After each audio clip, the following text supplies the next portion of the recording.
A construção de um prédio tão grande como esse, com tanta riqueza de ornamentação, é um investimento muito alto.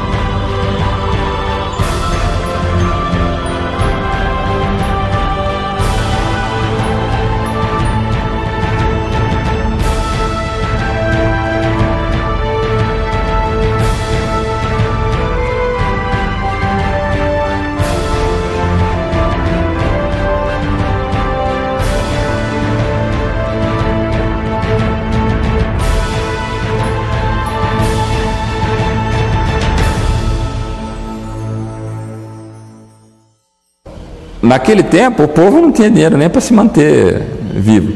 Então, eram as famílias mais abastadas que contribuíam com a construção. Mesmo porque, no caso de Jaú, em 1900, Jaú estava começando a se sobressair economicamente. Jaú foi fundado em 1853. A construção da igreja, da matriz nossa, começou em 1895. Ou seja, Jaú estava começando a sobressair economicamente por causa da lavoura do café. Então,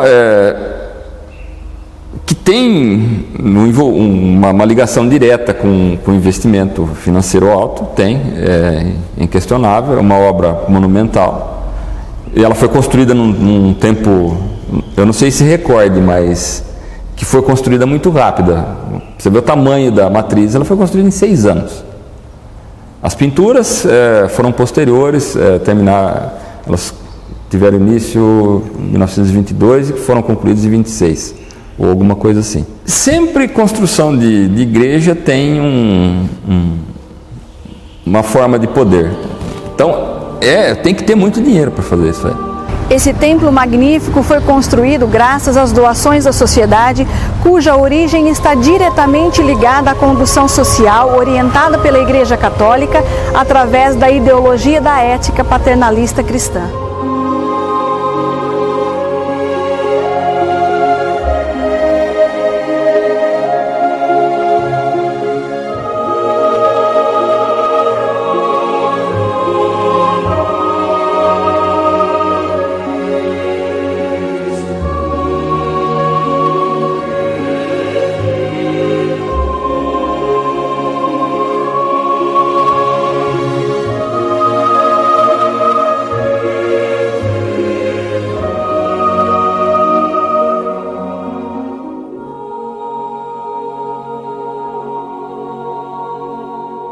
É preciso dizer também que no final do século XIX, início do século XX, a Igreja Católica Apostólica Romana, ela faz um grande esforço para trazer novamente os fiéis, porque o liberalismo econômico, ele pregava totalmente assim, o desprendimento de qualquer meio que pudesse controlar as pessoas. Nesse contexto que surge então a ética paternalista cristã, ou melhor dizendo, a nova ética paternalista cristã, porque essa já existia na Idade Média. E ela é uma repetição com outras palavras daquela época. Ou seja, rico é sua obrigação zelar pelo bem dos miseráveis, dos pobres. Né? O que tem atrás desse pensamento, então? Uma maneira confortadora de você dispor de alguns bens seus em uso coletivo, e você continua sendo rico, e você é o benfeitor. Você é um escolhido de Deus para isso. O artefato social era uma forma de justificar como natural as desigualdades sociais decorrentes da concentração de riquezas, e suas orientações seriam respeitadas por todos, até mesmo pelos imigrantes italianos. Os italianos que chegavam, eles não eram totalmente ignorantes, no sentido da escrita só, mas eram pessoas que vieram com uma bagagem secular, europeia. Alguns deles eram anarquistas. Então eles faziam movimentos sociais fortes, eles tinham os próprios jornais. Então você tinha que controlar essa população. Você tem que ter um pensamento que justificasse. Você não podia ver a igreja como exploradora e nem os produtores de café como explorador. Olha aqui, vocês estão na terra que te acolheu, terra sagrada, né? Então, toda essa mentalidade tem que ser trabalhada. Em encíclicas lançadas pelo Papa, as doações também foram contempladas pela ética paternalista cristã. A igreja se viu, né, então, na obrigação de fazer frente a esse pensamento e justificar, então, o capitalismo segundo a visão teórica católica, né? Então é lançado pelo Papa Leão XIII uma série de encíclicas onde ele estimula que as pessoas façam doações de caridade e que as pessoas que recebam essas doações também sejam pessoas mansas. Esse tipo de pensamento visava assim o quê? Harmonizar os conflitos sociais inerentes do capitalismo, né?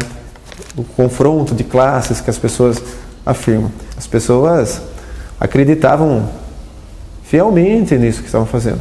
E qual era a contrapartida desse contrato social via igreja? As pessoas, os pobres, os miseráveis, eles não tinham o direito de se revoltar contra o seu patrão. Olha, o patrão já está doando dinheiro para a igreja, o patrão doa dinheiro para a Santa Casa. O que você mais quer dele ainda? Ele te dá a casa na colônia. Você tem que cuidar das coisas que ele está querendo. Se um dia ele precisar de você um pouquinho a mais, por que você não vai ajudá-lo?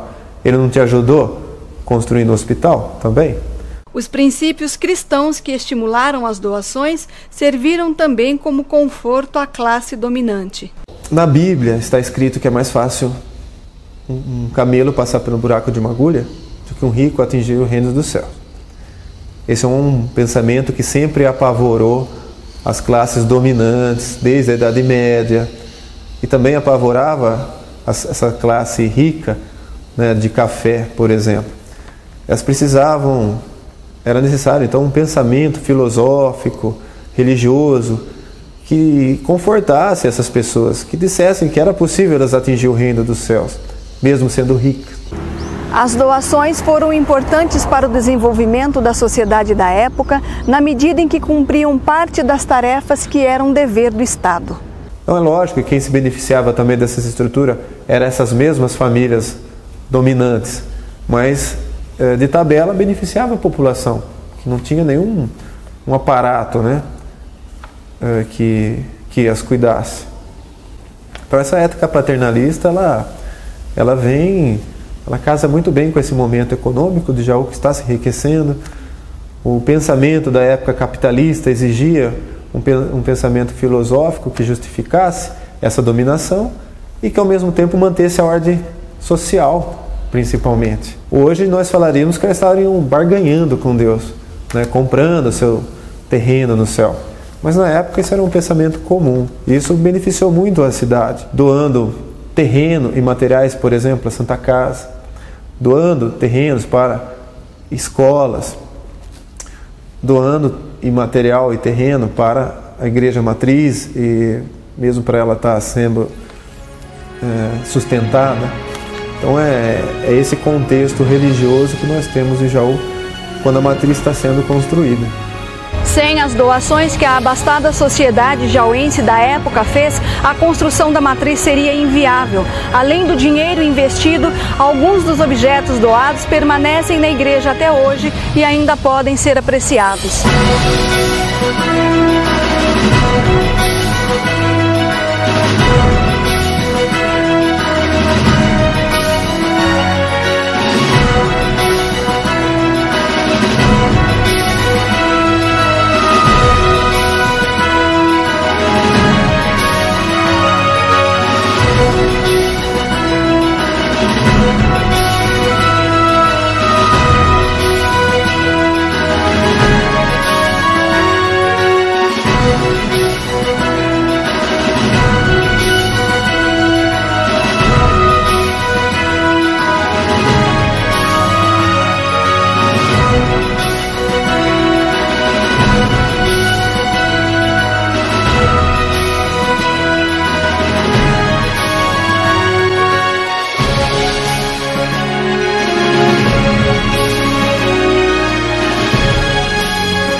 Os vitrais do início do século XX estão entre as muitas maravilhas da matriz. Ao entrar, podemos observar do lado direito os vitrais que foram doados pela família Almeida Prado. O primeiro foi doação do coronel Lourenço Avelino de Almeida Prado e o segundo foi doado por Joaquim Ferraz de Almeida Prado. São peças belíssimas que vieram da Alemanha e muito caras também. Cada um desses vitrais custou R$950. Ainda do lado direito e um pouco mais à frente, uma linda rosácea onde tem a imagem de Jesus Cristo mostrando seu sagrado coração, foi doada por Luciano Pacheco de Almeida Prado e Filhos e custou a quantia de R$3.000, valor bastante alto para a época. Do lado esquerdo estão os vitrais doados pela família Moraes Navarro. O primeiro, uma doação de Orozimbo de Moraes Navarro, e o segundo foi doado por João de Moraes Navarro e, como os do lado direito, custaram R$950 cada um. A rosácea do lado esquerdo foi doada por um grupo de paroquianos do município. De acordo com os registros de doações de 1911, acredita-se que este vitral também tenha sido doado pela família Almeida Prado. Nos vitrais dispostos nas portas, encontramos outro registro da união de vários membros da família Almeida Prado empenhados em mais uma doação. Mais uma vez, a união de pessoas faria diferença. 4 homens se juntaram e encomendaram o altar-mor, todo produzido em mármore, trazendo entalhadas as figuras dos 4 evangelistas e a simbologia católica que os envolvem. O primeiro à esquerda é São Lucas, representado pelo boi, porque começa seu evangelho falando do templo onde o boi era imolado. Lucas se preocupa em mostrar o caráter sacerdotal de Cristo, que também foi sacrificado. É a dimensão da oferta do Criador. O segundo, São Mateus, é representado pelo anjo com o rosto de homem, porque se preocupa em comprovar a natureza humana de Jesus. Inicia seu evangelho mostrando sua origem e descendência humana, marcados pelo seu nascimento, uma referência à criação do homem, feito à imagem e semelhança de Deus. A figura entalhada no centro é o próprio Jesus Cristo. São João é representado por uma águia, porque começa seu evangelho falando do Verbo em Deus, e Deus está na altura mais elevada. Daí a representação pela águia, a ave que alça os voos mais altos. É a dimensão da liberdade de Jesus frente às forças desse mundo. João é o evangelista que se preocupa em comprovar a natureza divina de Cristo.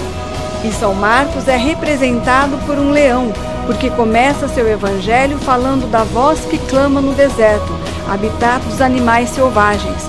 É a analogia da força, da realeza, do poder e da autoridade de Jesus Cristo que Mateus apresenta como soberano, como rei.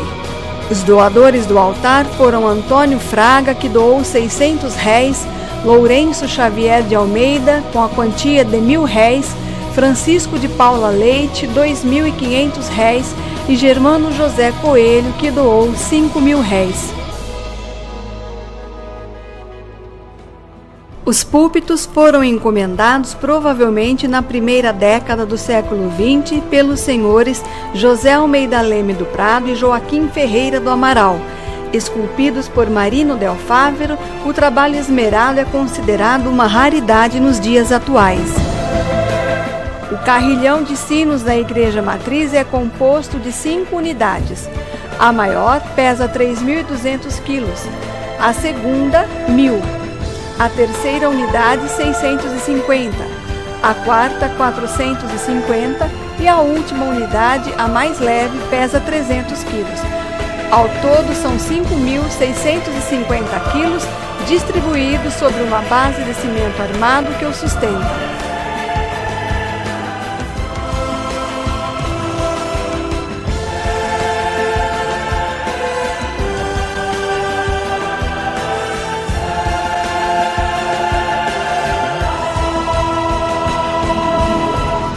Os sinos foram doados pela família Chamas, Dona Sofia Chamas, doou esse carrilhão de sinos para comemorar o centenário do Jaú em 1953. Eles vieram de Porto Alegre e eles tocaram pela primeira vez em janeiro de 1954, em comemoração ao 4º centenário da cidade de São Paulo. Antes desse carrilhão de 5 sinos, a igreja possuía um sino muito simples, que ele é menor do que o menor desses sinos que a gente está vendo aqui. Ele foi doado em 1877. Ele está no Museu de Jaú.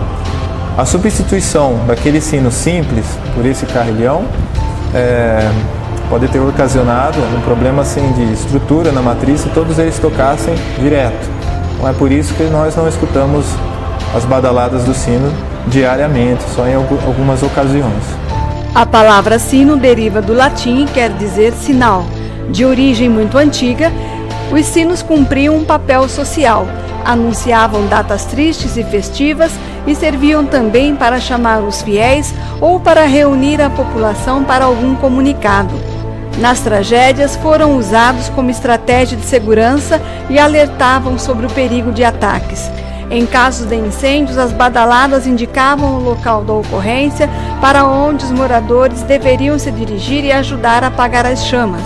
Em tempos medievais, registravam as horas canônicas, que têm duração diferente das nossas. O sino sempre teve um valor simbólico muito grande. Além dos sinos, o órgão é outro elemento de identificação na matriz. As curvas formadas pelas abóbadas da igreja permitem a propagação do som sem perda da qualidade. São verdadeiras conchas acústicas propícias para o órgão tubular alemão, doado pelo coronel Lourenço Avelino de Almeida Prado e dona Joaquina de Almeida Prado. O instrumento, que veio da Alemanha, é um dos poucos exemplares no estado de São Paulo. Chegou em setembro de 1915 e, de acordo com o músico Jules Leonan Salviato, era uma novidade para a época. Para a época era novidade porque antes desse sistema tubular existia o sistema de Foley, onde o músico teria que bombear, como se fosse a abertura mesmo do acordeão, mas o músico ele teria que gerar o ar através do seu físico. Então, para a época foi uma novidade, pois o sistema eletrônico faz todo esse movimento e o músico se preocupa inteiramente em apenas executar a música. Esse daqui é uma raridade, é um dos únicos no estado de São Paulo. Conforme o músico aciona as teclas aqui, nós temos ali embaixo um relé que recebe o comando e que faz a liberação do ar para os tubos onde é executado o som. O sistema de funcionamento original é pneumático. O comando do teclado chega aos tubos através de mangueiras. Acostumado à execução de músicas no raro instrumento, Jules Leonan explica seu funcionamento e fala da necessidade de manter o sincronismo. O funcionamento do órgão é feito da seguinte maneira. Nós temos aqui 2 teclados, o superior e o inferior, e os pedais. A partitura é para que o músico possa executar em um órgão é feita por 3 pautas. A primeira pauta para esse teclado, que faz o solo da música. A segunda parte harmônica e a terceira os pedais. Então o músico tem que ter um sincronismo perfeito para conseguir ler a primeira pauta e executar com a mão direita. Ler a segunda pauta e executar com a mão esquerda. E a terceira ele faz com o pé direito ou esquerdo, né? Depende se ele é destro ou canhoto, e ainda ele pode controlar o volume do órgão com o pedal de intensidade, né? De som, onde libera mais ar ou menos ar para a intensidade sonora. Antigamente, para tocar o órgão era necessário subir ao coro. Então, por uma questão de segurança, colocaram outro console na parte de baixo. Manter a conexão pelo sistema pneumático seria inviável. A solução foi uma conexão elétrica para interligá-lo aos tubos que ficaram na parte de cima. Para o músico, essa alteração trouxe benefícios, mas exigiu também mais habilidades do organista, porque ao tocar nesse console, o som chegará com algum atraso. Se eu for executar uma música aqui em cima, eu não consigo olhar o que está acontecendo lá embaixo, né? Então seria como tocar de olhos fechados. Então, se for uma celebração, uma missa, eu não tenho como saber o momento certo, por mais que a gente ouça, né? O que está se passando lá embaixo, o que está acontecendo, qualquer imprevisto pode acontecer. Eu entrar em uma hora inoportuna, ou não entrar, né, na música, então lá embaixo é devido à logística, a facilidade do músico estar mais próximo da celebração. Dois exemplos diferentes. O músico que executa toca uma música com esse órgão, ele ouve o som em tempo real. O que executa com o órgão lá de baixo, ele chega com alguns milésimos e centésimos de atraso. Então ele tem que ter um sincronismo perfeito para conseguir acompanhar, no caso, as pessoas que vão cantar. Apesar da dificuldade, o esforço para dominar o instrumento vale a pena, porque o resultado é um presente para os ouvidos e a alma.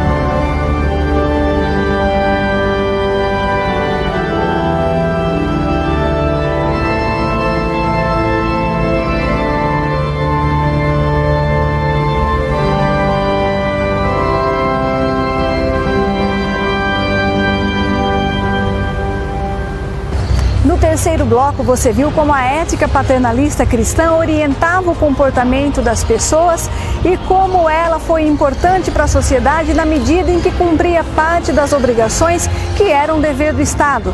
Você viu também um pouco da história dos objetos que foram doados à Igreja Matriz. E no próximo bloco, imagens belíssimas das pinturas de Cercelli e De Servi e detalhes que você nunca viu.